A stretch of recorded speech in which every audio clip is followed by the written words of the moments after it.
ये फकीर एक स्विस बैंक में दाखिल हुआ और फौरन 40 मिलियन निकालने का मुतालबा किया।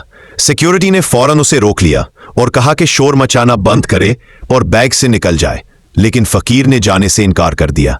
इसी लम्हे बैंक का मैनेजर आया।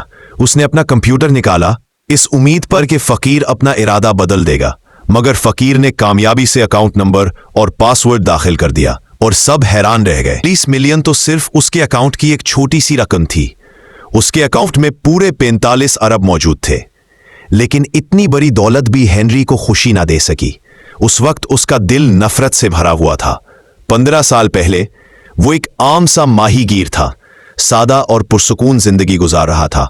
उसकी एक मंगेतर थी जिससे वो बेहद मोहब्बत करता था, मगर उनकी शादी के दिन चंद पुलिस अफसरान आ गए और उसे गिरफ्तार कर लिया। इल्जाम यह था कि उसने मुजरिमों को माली इमदाद दी है, हालांकि ये सरासर झूठ था।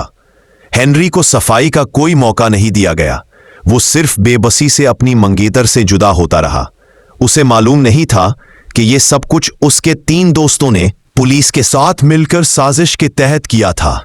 हेनरी को जेल में डाल दिया गया, जहां उसे रोजाना जबरदस्ती अपने जुर्म का एतराफ करवाया जाता। वो जीने की उम्मीद खो बैठा था, मगर फिर एक बूढ़े शख्स की आमद ने उसे नई जिंदगी दी। उसने न सिर्फ हेनरी को जेल से भागने में मदद दी, बल्कि उसे मुख्तलिफ अलूम भी सिखाए। आखिरकार उस बूढ़े शख्स ने अपनी बड़ी जायदाद हेनरी के नाम कर दी। जेल से निकलने के बाद हेनरी ने उस अकाउंट नंबर के जरिए 45 अरब निकाल लिए और अब इंतकाम उसके लिए एक खेल बन चुका था। हेनरी ने खुद को मुकम्मल तौर पर बदला और एक यॉट पर सवार होकर अपने आबाई शहर वापस आया। 15 साल बाद उसके वही दोस्त जो उसे फंसा चुके थे, अब एक अमीर बिजनेसमैन, पुलिस चीफ और मशहूर सेलिब्रिटी बन चुके थे। हेनरी ने बदला लेने के लिए सीधा तरीका नहीं अपनाया, बल्कि वो चाहता था कि वो आहिस्ता आहिस्ता तकलीफ मैं मुब्तला हूं।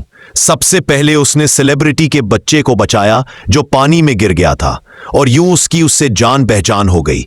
फिर उसने पुलिस चीफ की बीवी के मशरूब में एलर्जी पैदा करने वाली चीनी डलवाई और उसकी हालत बिगड़ने पर वक्त पर उसे बचाया। यूं उसने पुलिस चीफ से ताल्लुक कायम किया। उसके बाद उसने बिजनेसमैन को सरमायाकारी के बहाने अपनी तरफ माइल किया और थोड़े ही वक्त में वो तीनों की जिंदगियों में खामोशी से दाखिल हो चुका था। फिर हेनरी ने एक पार्टी का एहतमाम किया और उन तीनों को अपनी हवेली में मदऊ किया। ये वही हवेली थी जो 15 साल पहले पुलिस चीफ की थी। तब उसकी महबूबा ने उसके बच्चे को जन्म दिया था, लेकिन अपनी इज्जत बचाने के लिए पुलिस चीफ ने उस बच्चे को हवेली के सहन में मुजस्समे के करीब छुपा दिया। अब वही महबूबा बिजनेसमैन की बीवी बन चुकी थी और किसी को यह राज मालूम ना था, मगर उसे नहीं मालूम था कि उस रात एक चोर ने पुलिस चीफ की हरकत देख ली थी। हेनरी ने सबके सामने ऐलान किया कि उसे मुजस्समे के पास कुछ बाखियात मिली है जो किसी पिल्ले की लगती है। यह सुनकर पुलिस चीफ के चेहरे पर हवाइयां उड़ गईं और बिजनेसमैन की बीवी बेहोश होने को थी, मगर हेनरी ने असल सच जाहिर करने का कोई इरादा ना रखा।